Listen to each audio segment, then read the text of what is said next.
समय की बात है। एक अंधेरी रात में रास्ते पर दो ठगों की मुलाकात हुई। एक देहात का ठग और दूसरा शहर का ठग। देहाती ठग के सिर पर चूना पत्थर से भरी एक बोरी रखी थी और शहरी ठग के सिर पर राख से भरी बोरी। देहाती ठग ने जिज्ञासा से पूछा, भाई तुम्हारी बोरी में क्या है? शहरी ठग ने चतुराई से उत्तर दिया, इसमें कपूर भरा है। और तुम्हारी बोरी में क्या है? देहाती ठग मुस्कुराकर बोला, अरे ये इसमें तो कौड़ियां भरी हैं, अगर चाहिए तो बोलो। शहरी ठग ने तुरंत कहा, अच्छा तो ठीक है, मैं यह कपूर तुम्हें दे देता हूं और बदले में तुम्हारी कौड़ियां ले लेता हूं। दोनों राजी हो गए और आपस में बोरियां बदल लीं। देहाती ठग खुशी खुशी घर पहुंचा और पत्नी से बोला, देखो आज मैंने क्या बढ़िया सौदा किया है। बेकार के चूना पत्थर के बदले कीमती कपूर की बोरी ले आया हूं। उधर शहरी ठग भी घर जाकर अपनी पत्नी से सेखी बगाड़ने लगा। दुनिया में कुछ लोग वाकई होशियार होते हैं, मैं भी उन्हीं में से हूं। देखो एक मूर्ख को राख की बोरी देकर कौड़ियों की बोरी हथिया ली। बेचारा जब बोरी खोलेगा तो सदमे से मर जाएगा। आंखों में राख जाएगी सो अलग। ऐसे उल्लू जीकर भी क्या करेंगे। दोनों घरों में बच्चे उत्सुकतावश बोरियों को घेरकर खड़े हो गए। जैसे ही बोरियां खोली गईं, एक में चूना पत्थर और दूसरी में राख देखकर बच्चे दंग रह गए। यह देखकर दोनों घरों में मातम छा गया। दोनों ठगों के मुंह उतर गए और उनकी पत्नियां उन पर बरस पड़ीं। अकल के दुश्मन, तुमसे ना कुछ बनता है और ना संभलता है, पर डींगे जरूर मारते हो। लानत है तुम पर। ठग होकर भी ठग गए। यह क्या कम था कि ऊपर से अपनी मूर्खता का बखान भी कर रहे हो, मानो जले पर नमक छिड़क रहे हो। कुछ दिन बाद दोनों ठग हाट में फिर आमने सामने आ गए। जैसे ही उनकी नजरें मिली, वे ठहाका मारकर हंस पड़े। अब की बार वे मित्र बन गए। दोनों ने आपस में तय किया कि अब से अकेले अकेले नहीं बल्कि मिलकर काम करेंगे। दोस्ती को और पक्का करने के लिए उन्होंने एक दूसरे को अपने हाथ से भगवान का प्रसाद खिलाया। शहरी ठग मुस्कुराकर बोला, भाई जब हमारे जैसे ठग हाथ मिला लें तो कोई माई का लाल हमारे सामने टिक ही नहीं सकता। हाट बाजार गांव शहर घाट मंदिर जहां भी हम जाएंगे हमारी ही तूती बोलेगी। देहाती ठग ने भी उत्साह से कहा, हीरे मोती और सोना चांदी तो कोई भी चुरा सकता है, हम तो ब्राह्मण के माथे का चंदन और औरत की आंख का काजल चुराकर भी यह ना होने देंगे कि किसी को जरा सी भनक भी हो। दोनों ठगों ने अपना पहला शिकार चुन लिया, एक अमीर बुढ़िया। बुढ़िया धनी तो थी, पर बुढ़ापे ने उसकी कमर तोड़ दी थी। वह लाठी के सहारे थोड़ा बहुत चल फिर लिया करती थी। ठगों ने पहले गांव वालों से उसके बारे में अच्छी तरह जानकारी ले ली, फिर सीधे उसके घर पहुंचे। जैसे ही उन्होंने बुढ़िया को देखा, उसके चरणों में झुककर बोले, बुआ जी, ब्याह के बाद आप तो पीहर वालों को बिल्कुल भूल ही गईं, पर हम आपको नहीं भूले। मेरे बेटे का ब्याह है, आपको अवश्य चलना होगा। आप घर की सबसे बड़ी हैं, आप ही सारे कामकाज की देखभाल करेंगी। बस जल्दी से तैयार हो जाइए और हमारे साथ चलिए। यह सच भी था कि बुढ़िया बरसों से पीहर नहीं गई थी। पीहर था भी तो बहुत दूर, घर का काम किसके भरोसे छोड़ती। ठगे भतीजों की बातें सुनकर उसका मन भर आया। बचपन की यादें ताजा हो उठी, आंखें नम हो गईं। इतने अरसे बाद भतीजों को सामने देखकर उसके दिल की कली कली खिल उठी। बुढ़िया ने बड़े प्यार से उन्हें सोने की कटोरी में तेल दिया और अपने बेटे ठगेश से कहा, बेटा इन दोनों को तालाब तक ले जाओ, आराम से नहाकर ताजा हो आएं। ठगों ने तेल से अपने शरीर की मालिश की, तालाब पर स्नान किया और लौटते समय सोने की कटोरी को सरकंडों के बीच छिपा दिया। तालाब से लौटते ही एक ठग ने जोर से शोर मचाया, अरे बुआ जी, अनर्थ हो गया। एक कौआ झपट्टा मारकर सोने की कटोरी ले उड़ा। घर लौटकर बुढ़िया के परोसे हुए भोजन को करते हुए दोनों ठग आहें भरते हुए बोले, बुआ जी, कौवे बड़े धूर्त होते हैं, ऐसी ऐसी चालाक हरकतें करते हैं कि बस कुछ कहो मत। हमने कटोरी किनारे पर रख दी और नहाने तालाब में उतर गए।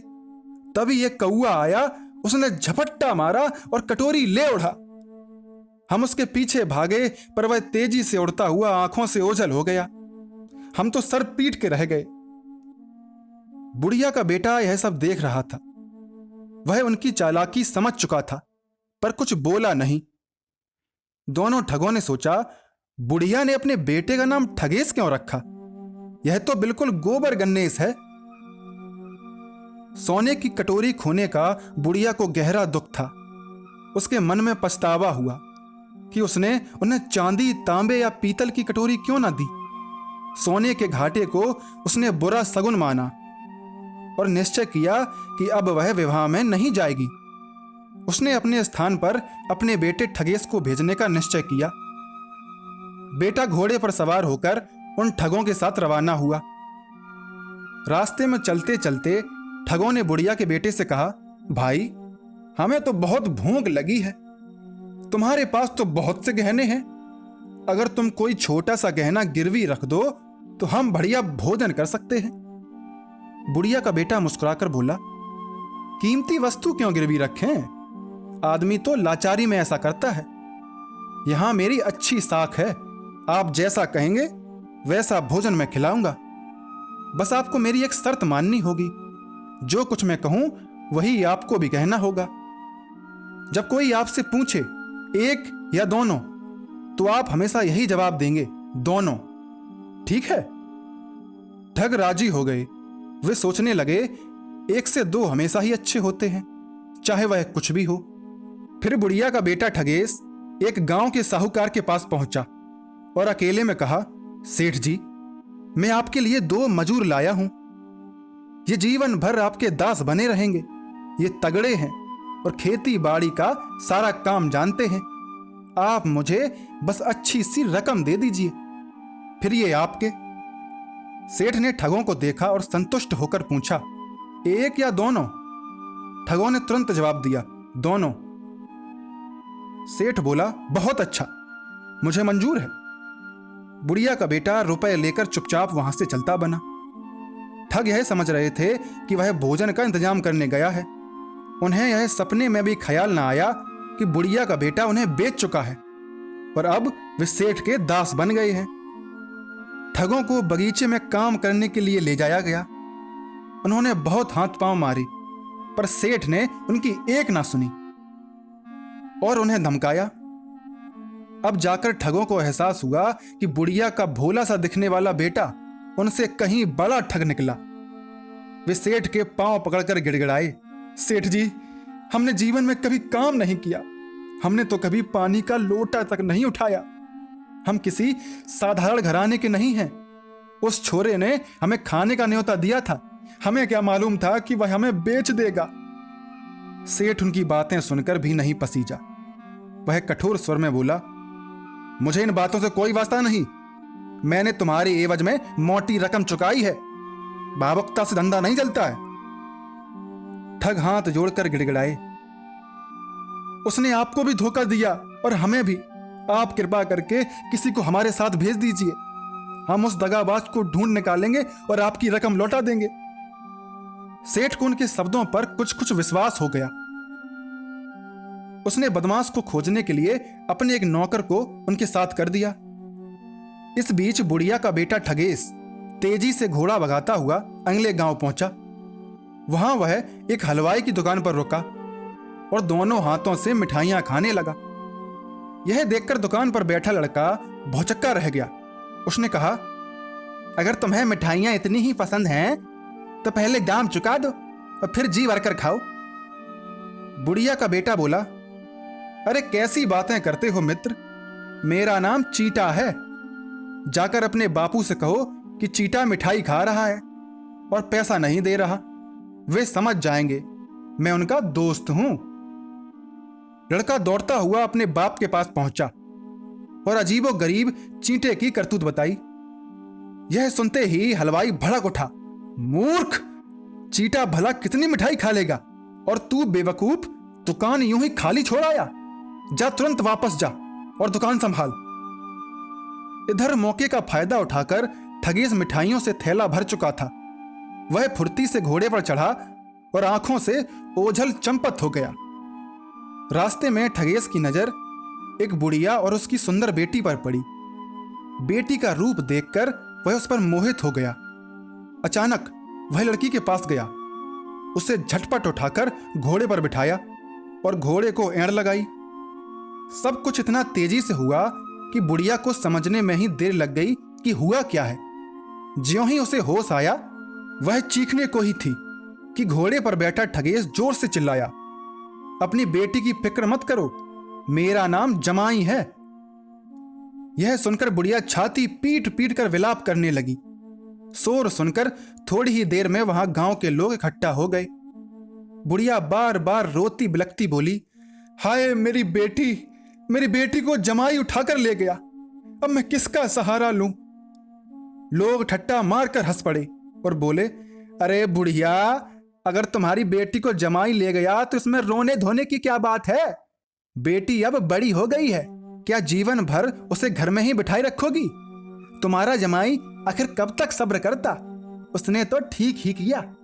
लड़की को लेकर ठगेश जंगल में पहुंचा और कुछ देर सुस्ताने के लिए रुका। लड़की को भी उसका साथ अच्छा लग रहा था। वे घोड़े से उतर ही रहे थे कि अचानक उनकी नजर एक भालू पर पड़ी जो सफेद चींटियां खा रहा था। अनचाहे मेहमानों को देखकर भालू उन पर झपटा और सीधे ठगेश पर टूट पड़ा। देखते ही देखते दोनों गुत्थम गुत्था हो गए। ठगेश ने फुर्ती और चतुराई से भालू की गर्दन दबोच ली और उसकी थूथनी जमीन पर रगड़ने लगा, परंतु हथियार के बिना वह भालू को मार भी ना सकता था और छोड़ भी ना सकता था। इस खींचातानी में उसकी जेब से रुपए गिरकर चारों ओर बिखर गए। ठगेश लंबे समय तक भालू से जूझता रहा और बुरी तरह थक गया। उसे लगने ही लगा कि अब वह भालू को और देर दबोच कर नहीं रख सकेगा कि तभी उधर से एक सौदागर आ निकला। उसने जमीन पर बिखरे रुपए देखे और फौरन उन्हें बीनने लगा। रुपए बटोरते बटोरते जब वह उस जगह पहुंचा जहां ठगेश भालू की थूथनी जमीन पर रगड़े हुए था, तो हैरान होकर पूछ बैठा, यह तुम क्या कर रहे हो और जमीन पर इतना रुपया कैसे बिखरा पड़ा है। ठगेश ने हाँफते हुए जवाब दिया, यह मामूली भालू नहीं है। जब मैं इसकी नाक मिट्टी में रगड़ता हूं तो यह पीछे से रुपए हगता है। इसे कुश्ती बहुत पसंद है और मैंने इसे पालतू बना लिया है। बेचारा मेमने की तरह सीधा साधा है। सौदागर की आंखें चमक उठी। वह बोला, इसे मुझे बेच दो। ठगेश ने कहा, बेच दूंगा, पर सस्ती कीमत पर नहीं। मैं इसके बदले लाख रुपए से कम ना लूंगा। यह रोज 10 रुपए हगता है। सौदागर मन ही मन सोचने लगा, यह तो रुपयों का झरना है, झरना। मैंने जीवन में बहुत धंधे किए, पर सब इसके आगे तुच्छ हैं। अगर यह भालू मुझे मिल जाए तो फिर मुझे कभी मेहनत ना करनी पड़ेगी। मेरे पास रुपए ही रुपए होंगे। फौरन उसने ठगेश को लाख रुपए गिनकर दे दिए। साथ ही जितने रुपए उसने अभी अभी जमीन से बटोरे थे वे भी ठगेश ने अपने हाथ में ले लिए। फिर भालू को सौंपते हुए बोला, लो, अब यह तुम्हारा है। बस ध्यान रहे, इसकी थूथनी जमीन पर रगड़ते रहना। भालू से छुटकारा पाते ही ठगेश घोड़े पर कूदा और लड़की को लेकर निकल पड़ा। रास्ते में उसे एक धोबी मिला जो धूप में कपड़े सुखा रहा था। ठगेश ने जानबूझकर थैले से मिठाई निकाली और चटकारे लेकर खाने लगा। धोबी के मुंह में पानी आ गया। ठग ने बड़ी सहजता से उसे भी थोड़ी मिठाई खाने को दी। धोबी को मिठाई बहुत स्वादिष्ट लगी। ठगेश बोला, अच्छी है ना?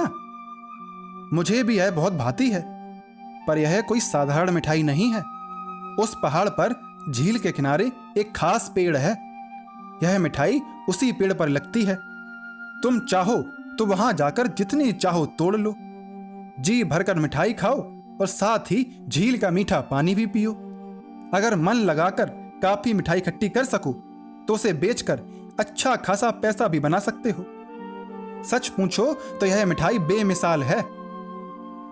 धोबी उसकी बातों में आ गया, तुरंत उस पहाड़ की ओर चल पड़ा। जाते जाते बोला, भाई तब तक मेरे कपड़ों का ध्यान रखना। यह कपड़े बहुत कीमती थे, शुद्ध रेशम और साटन के। धोबी के जाते ही ठगेश ने कपड़ों की गठरी बांधी, उसे घोड़े पर लादा और अगले गांव की राह पकड़ ली।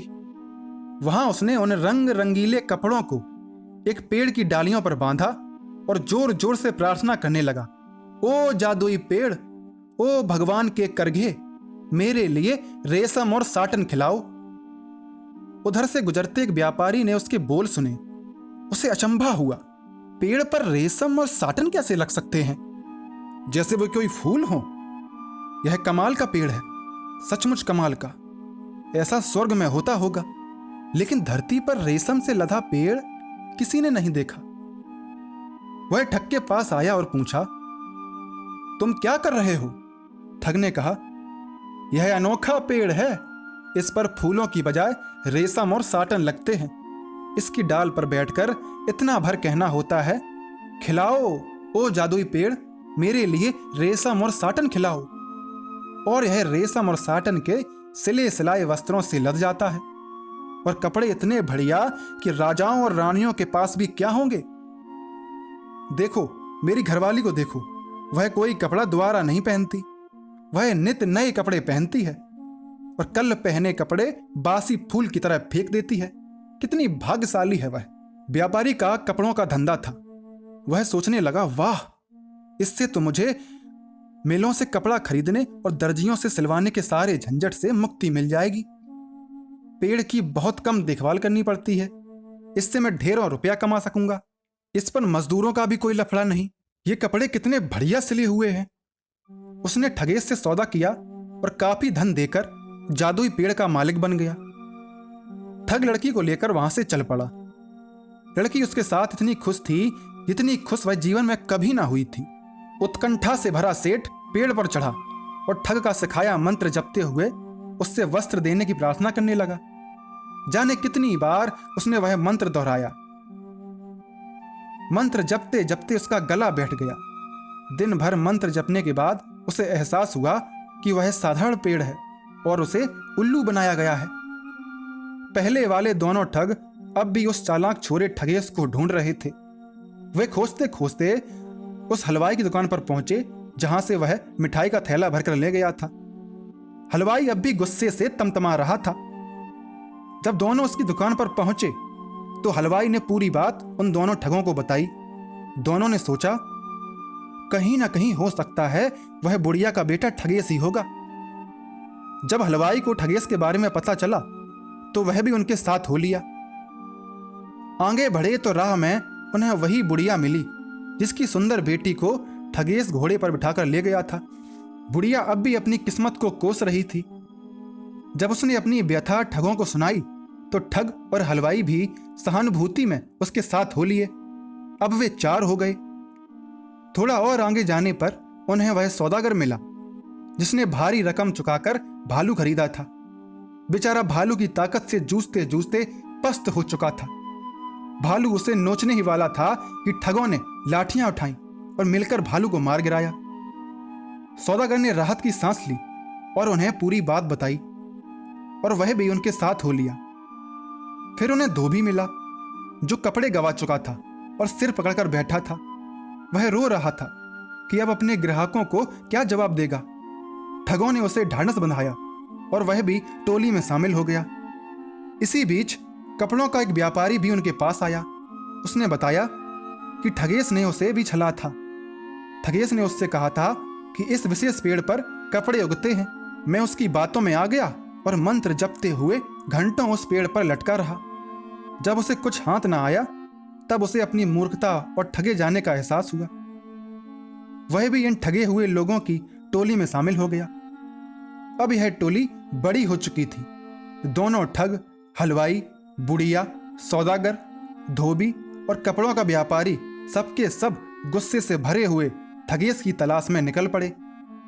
आखिरकार सब मिलकर उस चालाक छोरे के घर पहुंचे। सबके सब गुस्से में थे और उसे घेर कर खरी खोटी सुनाने लगे। हलवाई हिसाब मांग रहा था। बुढ़िया अपनी बेटी के लिए विलाप कर रही थी। सौदागर ठगा जाने पर क्रोधित हो रहा था। धोबी कपड़ों का रोना रो रहा था और व्यापारी अपनी बेवकूफी पर पछता रहा था। ठगेश, जो अब तक चुपचाप उनकी बातें सुन रहा था, शांत स्वर में बोला, देखो, मैं ना ठग हूं ना चोर। मैं आपकी हर एक चीज लौटाऊंगा। मिठाई के पैसे चुका दूंगा, कपड़े, रुपए और बेटी सब वापस कर दूंगा। मैंने यह सब सिर्फ इसलिए किया कि आप सबको यह समझा सकूं कि लालच में अंधे होकर आदमी अपनी आंखों के सामने की सच्चाई भी नहीं देख पाता। यह सब मेरे लिए एक खेल था, ताकि आप सीख लें। उसकी भलमनसी और शिष्टता देखकर सब लोग दंग रह गए। उनके क्रोध का स्थान विस्मय और सम्मान ने ले लिया। ठगेश ने अपने नौकरों को आदेश दिया कि मेहमानों के लिए बढ़िया भोजन पकाएं और मुलायम बिस्तर सजाएं। सबने जमकर भोजन किया, सुखद विश्राम किया और इस भरोसे के साथ चैन की नींद सो गए कि उनका माल उन्हें वापस मिल जाएगा। इसी बीच चालाक छोकरा ठगेश गांव के चौकीदार के पास पहुंचा। उसने उसे अच्छी खासी घूंस दी और अपने पक्ष में मिला लिया। चौकीदार ने उसी रात गली गली में ढोल पिटवाया और घोषणा कराई, सुनो सुनो सुनो, राजा की आज्ञा है कि जिस किसी के घर में कोई अनजान अतिथि ठहरा हो, गृह स्वामी उसे कल सुबह दरबार में उपस्थित करे। संभव है कि वह कोई भेदिया हो। जो इस आदेश का उल्लंघन करेगा वह राजद्रोही समझा जाएगा और तुरंत फांसी पर चढ़ा दिया जाएगा। घोषणा सुनकर दोनों ठग, हलवाई, बुढ़िया, सौदागर, धोबी और कपड़ों का व्यापारी सबके सब सहम गए। सबको डर सताने लगा कि कहीं राजा उन्हें सच्चा भेदिया न समझ ले। घबराकर उन्होंने उसी रात भाग जाना ही उचित समझा। वे भागते भागते दूर एक जंगल में पहुंचे। वहां जरा दम लेने को रुके। एक ठग ने दूसरे ठग से कहा, भाई, मैं देहाती ठग हूं और तुम शहरी ठग, पर यह छोकरा तो हम सबका सरदार निकला। हम लोगों की आंखों में धूल झोंकते थे, मगर इसने तो हम ही को ठग लिया। हमारा माल भी गया और हम जान बचाकर भी भाग रहे हैं। सबने मान लिया कि वे छोकरे की चतुराई के सामने कहीं नहीं टिकते। उधर ठगों का सरदार ठगेश सुंदर लड़की के साथ सुख शांति से रहने लगा। अब वह गांव में सबकी निगाहों में भी होशियार और काबिल माना जाने लगा। तो दोस्तों, यह कहानी आपको कैसी लगी?